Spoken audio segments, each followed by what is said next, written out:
100 grand. Ross with the Rock never stops. I haven't done one of these lives in a minute, but I wanted to follow New Orleans Pelicans game because I think a lot of people got real hyped off that game. But you know me. I got a background in coaching and played for a while, and I tend to look for things that a lot of people don't. I'm just going to be honest with you. I'm keeping it a band as always. And some of the things that I look for is how teams are getting to their win. And with the Detroit Pistons, there have been a lot of different aspects of this team's evolution past season that has allowed them to become one of the better teams in the NBA. Reason why that they are a number 6 seed right now. One of the things is the insertion of Asar Thompson has completely placed a hyperdrive in their defensive abilities and their ability to get out in transition. Right now, top 10 defense. I believe they're a top 5 transition offense. They are able to turn teams over and they're able to get out on the break. Another iteration of this team's success has been their ability to activate their shooters and the relative health of their shooters. That has been a godsend. Tim Hardaway Jr., Tobias Harris, Malik Beasley, even Simone Fontecchio. The combination of all 4 of those players for this team's offense. Avery White, good. Cade played within the offense. You already know I'm getting to that. That's where man, we on the same page. We on the same page. But it's to say the ability to activate these offensive weapons on this team in terms of their shooting has been another fundamental foundational piece of this team's resurgence on top of their defense and transition offense. The last aspect has to, well, not the last aspect, but another aspect of it has been their ability to activate Tobias Harris. Tobias Harris' ability to score in isolation, to be that type of a veteran scorer who can score at the right time when your team is needing it. When Cade doesn't have it, he's tired, he's out of the game, they know they can go to Tobias Harris on a mismatch. If he gets a guard on him, if he gets a big on him, right? As long as he's not matched up against someone who is his size and at that position, in other words, another 6'8", 6'9" forward who has a good amount of strength, those guys he's going to struggle against. But if he gets a mismatch, he's been clutch. And then you have the ability to rebound, defend the rim between we have to think of a nickname for Duran and Isaiah Stewart because those two together at the center position have been fire for us. They've been amazing. Their rebounding, interior scoring, shot blocking it's just been great. And then you have Cade Cunningham. Cade Cunningham is our superstar. He's not just a superstar, he is our fundamental foundation piece for a championship team. He's him. He's him. And most teams spend all their time, they tank for seasons, they try to get into the draft or luck out and finding somebody later on in the draft who will one day hopefully become him. And we've got him. Him at 23 years old this season. We're going to have him for a long time, hopefully. All right. So what this is really telling me is that this team is positioned in a beautiful way to find success in the future. I think the defense is going to continue to be there, especially when they get Jaden Ivey back. Imagine Jaden Ivey and Tim Hardaway Jr.'s role with more minutes, right? That's like a super volt battery, freaking Sonic the Hedgehog version of Tim Hardaway Jr., right? A healthy Jaden Ivey. But it's to say when you have Jaden Ivey in that position as a point of attack defender, then Asar Thompson as your wing defender, you're now going to have a defense that's going to stay top 5, at least top 10 for the foreseeable future. For the next 5 to 6 seasons, it's going to be a top 5, 10 defense. It's also going to be a top 5 or 10 transition team. They're going to score in transition better than almost any other team in the NBA, especially when they get Ivy back next season. And as you continue to see them put shooting around this team, I do think it takes a little bit of a dip next season because I don't think Tim Hardaway Jr. comes back. I don't know if Malik Beasley comes back. I know we all want him to come back. I don't know. All this to say, I'm rounding this out to say they have a bright future. But right now, something that I'm realizing about this team that I took away from the New Orleans Pelicans game, even just the series of games over the past maybe 5 to 10 that I really want to talk about in this live, is that for this team to be at their best, Cade Cunningham has to take a step back. Cade Cunningham has to take a step back for this team to be at their best. And I know it might seem counterproductive because We all think of great players as carrying teams. Yeah, Avery Whiteside, wait till this offense take off. Yeah, oh yeah, no facts. I told y'all Ron has a bag. Ron has a bag. Y'all seen in the fourth quarter that little dribble, step back, hit a little mid range. Yo, he was doing that all last year in the with the G League Ignite. Watch the film on him. That's a part of his game. I think that's going to continue to grow. And Asar Thompson, he's going to show you more and more of that Scottie Pippen reference that I've made about him for a while, especially when he gets a full off season to be able to work on his game. All that's to say is, and this kind of lends to what I'm saying, for the Detroit Pistons to be at their best, Cade Cunningham has to trust the team. And trusting the team looks playing within the system. Cade Cunningham at his best, I think, is a system player. Not because he can and he will constantly. He's that type of a talent. He can't help but take over games. He can score in too many varieties of ways where he can get to the basket, get into the pull up. He can post you up, jump hooks over either shoulder. He's got little floaters, fadeaways. Got the little corner step back with the little chicken wing. He's got the little elbow game and the little mid range. He's got his three ball off the dribble, off the catch. He can score in so many ways. He can't help but take over. This is the thing. One, his conditioning is not of the ilk of, let's say, LeBron James, John Morant. He's not one of these fast, twitchy guys who can be out there and just go nonstop. He's not. He's an ebb and flow type of a guy. He kind of needs to be able to take his time and ease into games and build himself up. It takes a moment or two for him to ramp himself up and also to recover after putting out a lot. Right? That's the first thing. I'm going to get to your question in a second, Mosin. The second thing is he can't bring us to the finish line without the rest of the team going, especially the shooters. Especially shooters. These veterans whom JB Bickerstaff has pretty much hitched our wagon to. As much as I have pandered for giving Asar Thompson more minutes, right? Shrinking Tim Hardaway Jr.'s minutes, as I have been desperate for guys like Ron Holland to get more minutes. He just hasn't done it. JB just hasn't done it. With only 15 to go, it just is what it is.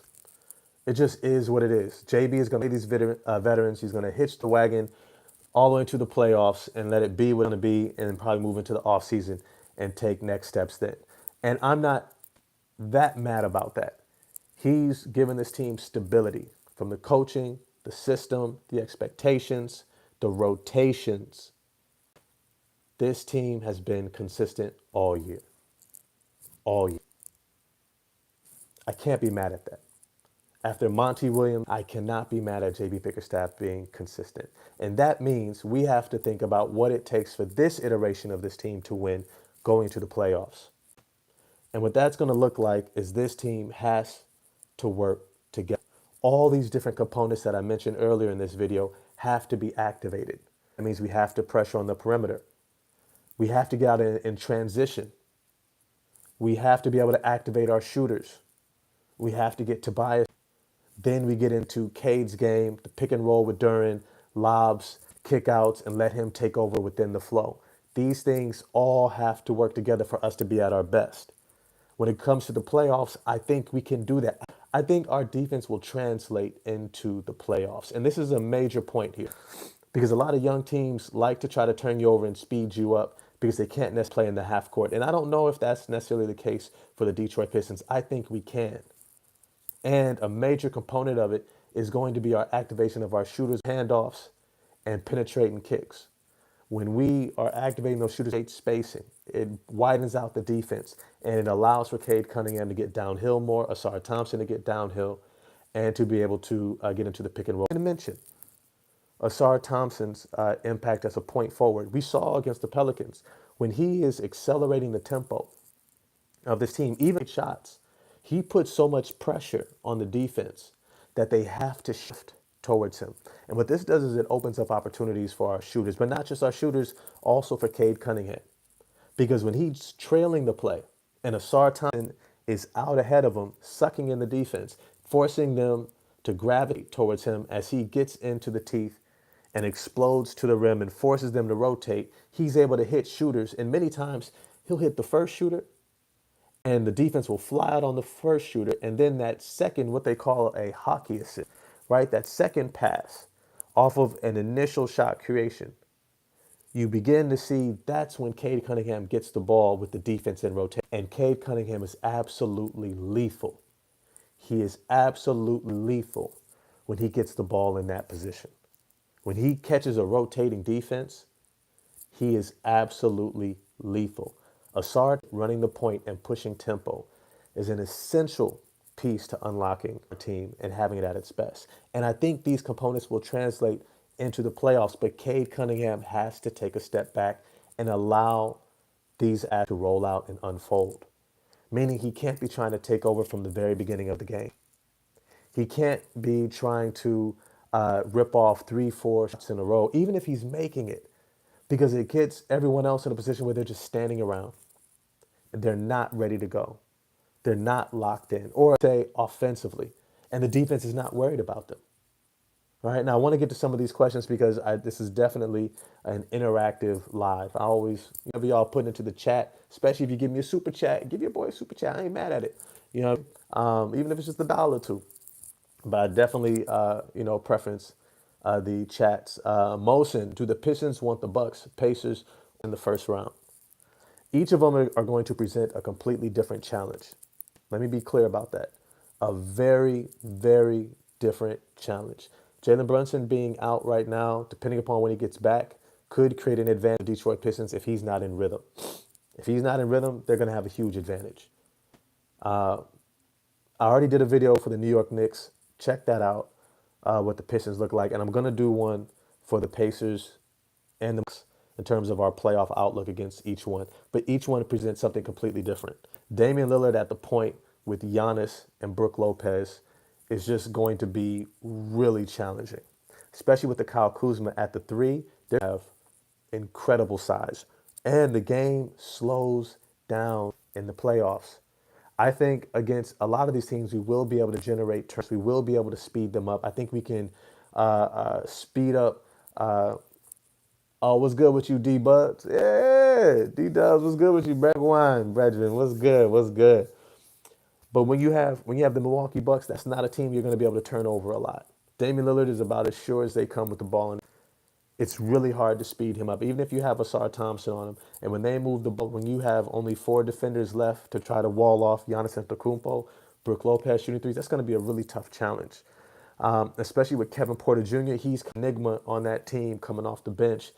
He can be absolutely dangerous. I do like shooter. I do like the components we have with our shooters. I don't think they're going to be able to fly around with our shooters. And so we will have an advantage there, but Cade will have the system and stay locked in on defense. That is how this team is going to be at its best. So each one is going to present a different challenge between New York, Milwaukee, and Indiana. Indiana, they're going to fly up and down, and they're going to try to outpace you. And I think it still comes down to Cade trusting the team. Can he trust our system? Can he allow these components to come together? Point Asar Thompson, defensive intensity, creating transition opportunities off of turnovers, letting these shooters get off early to create that spacing that allow you to then get into your pick and roll game and get to the rim. Can he trust and play within the system and be a superstar within the system? All right. Videos to come on those playoff outlooks. I want to get to some of these points. Ray Floyd, what do we do at the 4 long term? I still like Clement. I still like Bobby Clement. I think he goes into this offseason, into Summer League as our de facto draft pick because he really hasn't played for us at all this season. He becomes the guy that we look at as essentially who we drafted. He's the guy that we're going to focus on developing. Hopefully, Summer League works on his game, gets stronger, comes in confident, has a great Summer League. We might even play Marcus Sasser with him. I think that could be interesting. We got some other young guys that we can continue to play on our Summer League. And then he hits the rotation. I think he's in rotation next season. And he pushes Simone Fontecchio. Even though he had a good game against New Orleans, that wasn't the best litmus test of what this team is. New Orleans sucks on defense. They just do. They lost Trey Murphy III right at the beginning of the game, and they had absolutely nothing for the Pistons to slow us down. And Zion just gave all he got, but it was too little. It just wasn't enough. Oh, and in terms of if Bobby Clinton is not that answer, I expect them to find somebody. I like Jabari Smith Jr. I like guys like that. I really like Jabari Walker in Portland. A lot of people have pointed out Santi Aldama in Memphis. 7-footer who can spread the floor, score in transition, rebound, plays good D, really mobile for a 7-footer. Almost like a poor man's Lauri Markkanen. Mobile 7-footer who can play off the bench or in a starting role. Those guys are good options, but there'll be some more options that come about later on in the next 2 to 3 years, even if we don't get somebody like that in the short term, because Tobias Harris is still really good for us. Continuity is key. Look at some more of these questions. Let me see. Avery Whiteside, I hope Simone's offense can show up in the playoffs. You know what? Honest, Simone needs to take a step back too. Catch and shoot, straight line drives, transition, that's it. These forays where he tries to attack defenders one-on-one or splitting defenders, I think all of that is bogus. It's BS. Throw it away in the garbage can. He needs to stop. If he doesn't have a wide open can shoot, and he needs to be more aggressive with his catch and shoot. Shoot over guys. You're 6'8". You're 6'8". Shoot over guys. If Tim Hardaway Jr. and Malik Beasley, they do put more arch on their shots, I'll give you that. But if those two guys catch and shoot guys, that's what we need you doing, Simone. I'd rather have you locked in on that than try guys off the bounce. If it's not a straight line drive where you can give one move, a little jab cross, and straight to the rim, if it's not that wide open, I really don't want that action. I don't want you doing that. It's been ugly too much. You haven't figured it out by this time. Master catch and shoot. If you don't have it, quickly pass, cut behind it. Maybe get the ball right back and you got a layup. Get that Euro, read and react, pass and cut type of an. That's what I want to see from Simone. I don't know. I'm not betting on his offense transferring when he's trying to do all this extra stuff. I think he can become a liability when he's doing all that. I'd rather have him do catch and shoot, pass and cut. Let me see. D Dubs was good. Was fun. Doug McMenamin. I'm glad we are giving up our first year, and afterwards the Pistons draft outlook is solid. Facts. Facts. I actually, if I'm honest with you, at this point, I don't think the draft is really someplace that's really gonna give us much, except for if we're lucky, a bench rotation player when we get an upperclassman. That would be how I draft from this point on. After this year's pick, I think after this season, that's how we operate in the draft. We get older guys who are ready to contribute immediately, and then they fill in bench roles so that we don't have to sign veterans to do it. Because we're going to get hit hard in the cap in the next 2 3 years. If we're lucky, re-signing Duran and Ivy this year will keep us under. If we can get them both for under 50 million, feather in the cap for trading. Because the following year, when Asar Thompson is available, he's going to cost. Asar Thompson next year is going to look like Scottie Pippen. He's going to look like the coming of Scottie Pippen. Straight up. Point forward, all of that. Amazing defense. First team all defense. Incredible glue guy. I'm about to use that term, glue guy. He is a glue guy like Scottie Pippen was a glue guy. He is a superstar glue guy. And he's going to cost us. He's going to cost us more than Ivy and Duran individually. He's probably going to be close to around 30 mil. And then when you have Cade, Ivy, Duran, and Asar, our cap is going to be hit. And then it's going to be about plugging in veterans for cheap at that point. And I think that's what we're going to do with the draft moving forward. D-Dubs, I like Asar. I look like Asar. Watch your videos. And hey, if you appreciate it, give a brother a shout out. You feel me? Because I try to speak what I see. I try to come from a coaching perspective, a competitor's perspective, and also keeping the main thing the main thing. We're trying to win a championship, y'all. We're not just for, a good game here, a playoff series there. No, we're trying to we're the Detroit Pistons. Championships. That's what we're about. That's what we're about. Let me see.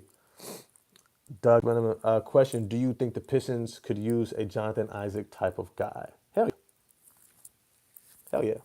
But I don't think he's leaving Orlando. I think Orlando loves him. He's like their flagship guy. He's just the guy that he's one of those guys. He's like Isaiah Stewart for the Pistons. You're not getting Jonathan Isaac without overpaying for him. He's not a guy who can handle 20 something minutes, 20 more than 20 low 20 minutes a game. And to get him from the Orlando Magic, you're going to have to pay him like a starter that they don't match. It's the only way that they don't match. And yeah, yeah, I don't even know if we would want Jonathan Isaac, but I do like him as a player. Great defender, great defender. Starting to knock down his more. I think he continues as he stays healthy. He's going to ramp that up, and it's going to be good. Um, let's see, but a type of guy, yes, that type of a guy. As you know, I am not a rapper. Dwayne Pritchett, do you think Asar has small hands? He dunks with one hand. You know what? I think it's just his style, bro. I think it's just his style. He's got so many things going, man. The game still hasn't quite slowed down for him. When it does, I think we're gonna see some spectacular things. Some spectacular things. Yeah, because he's not like a scorer in a traditional sense. He's a guy that can score in a lot of different ways. He's kind of like LeBron. LeBron never seemed. Oh, yes, okay. LeBron has a score mode. Like he can go to a mode. He's like, I'm getting buckets. I'm scoring. It's more like Scotty. Scott got ways to score in the NBA.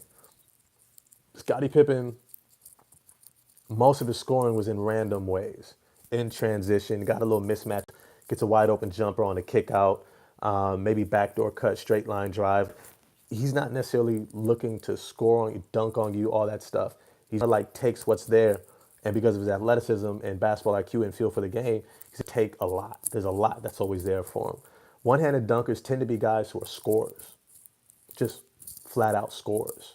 They just get buckets. Monte Ellis, type. Damian Lillard types. Jason Richardson. I'm the Bay, so these are the examples that I have in my mind, right? But yeah, and I don't think he has small hands. I think he controls the ball really well. His ball handling, passing, facilitation. He does a lot for this team. I'm gonna answer a few more questions, and I'm gonna hop off. Piston fan, that's the $1 million question. Do we use our cap space to extend core, or do we make a move while our cap space is still low? Very excited to see what Trajan does this summer. I think it's a combination of both. They will see how much they can retain Jalen Duren and Jaden Ivey for this summer, and that is going to really shape their cap space moving forward. They need to try to get both of them for under $50 million a year. That should be the goal. Whether something around 23, 24 million each, something around there for the full 4 years, plus maybe a player option on the back end. That needs to be what they get done this summer. That should be it that they focus on, because I don't see anyone else who's going to be worth using our cap space on. As much as I like Mike, he's not really the culture of this team, even though as a shooter, amazing. I think he could be a great floor spacer for us, and he can really add a lot. I think if Jaden Ivey and Jalen Duren are like, no, we're going to bet on ourselves and wait to see if we can get more money, I think we explore Michael Porter Jr. I think we explore somebody like that. But there's not too many other guys available. Jabari Smith Jr., I think, will cost about the same amount as Ivy or Duren. And so we will see. We will see. But I would rather bet on this core if they can get them for the right price. Let's see. Oh, yeah. D Dubs. Make sure I don't miss anybody. Yeah, Asar is going to be a monster, bro. Next year might be his emergence. I think so. Scottie Pippen, for sure, out there. Like, I think he gets his assists up to about 5 a game, and about 5 or 6 rebounds. I think he gets ramped up to 30 minutes at least next season. A full, healthy offseason, working on his game. He comes in, he's just undeniable. He's undeniable, bro. He's undeniable. Doug McMenamin, can you comment a little on how Coach JB built a great culture? I love this. Yo, what he has done, shout out to JB Bickerstaff, has been bar none. We have not seen this type of a turnaround, I don't think ever, ever in the history of the NBA. Ever, ever. 14 wins to now knock on the door of 40 wins. Ever. We've never seen this. We've never seen this. Most teams, when they have a huge turnaround, it's maybe because their star player was hurt the whole year prior, and then they get a draft pick like the Spurs did. David Robinson was out, then they got Tim Duncan. That wasn't the case for this team. These are the same guys, a couple of new veterans, and they were able to literally turn this thing around, and they are looking absolutely dominant at times. This is JB Bickerstaff and Trajan Langdon. And you got to give credit to Trajan because he brought in JB, but JB has put his imprint on his team. He has changed this culture. He has changed the identity. He has got full buy-in of his players. He's pressing all the right buttons. He has these guys playing for him, and he's coaching for them. They trust him, trust them. They're growing, they're developing, they're improving. As much as I want Asar Thompson and Ron Holland to get more minutes, you know what? Those guys are still growing. They're still bought in. I can't be mad at it. I can't be mad at it. They will compete for a number 4 seed. They are currently competing for the number 4 seed, only a game out. And the way the rest of the season is going to, I looked at scheduling. Milwaukee has a really tough schedule, and we actually get them towards the end. So we'll have an opportunity to potentially leapfrog. We have an opportunity to get that number 4 seed.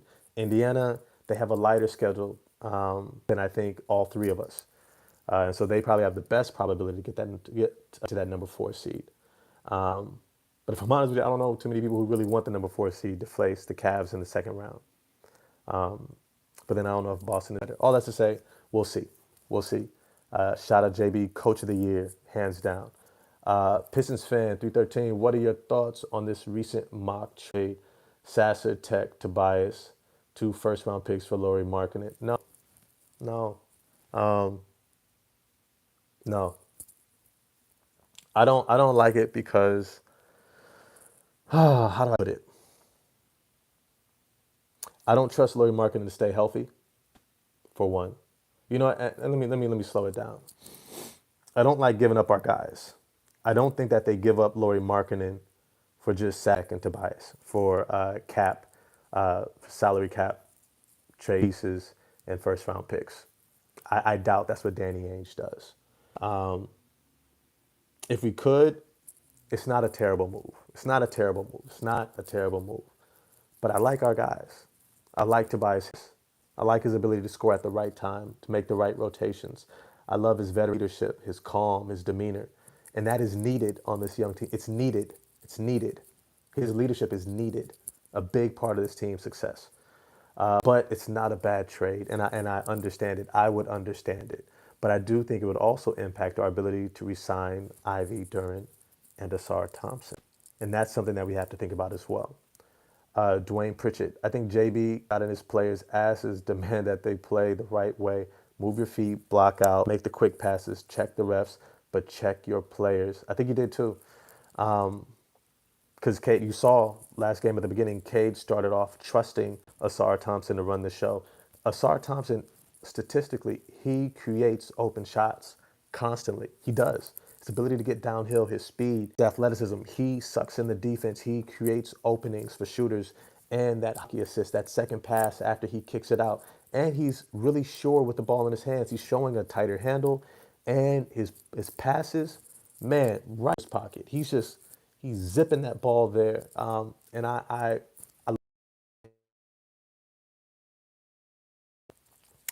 got to hop off in a little bit, y'all. Hey, thanks for your work. Really, you learned a lot. 70 years old. Hey, I appreciate you, Doug.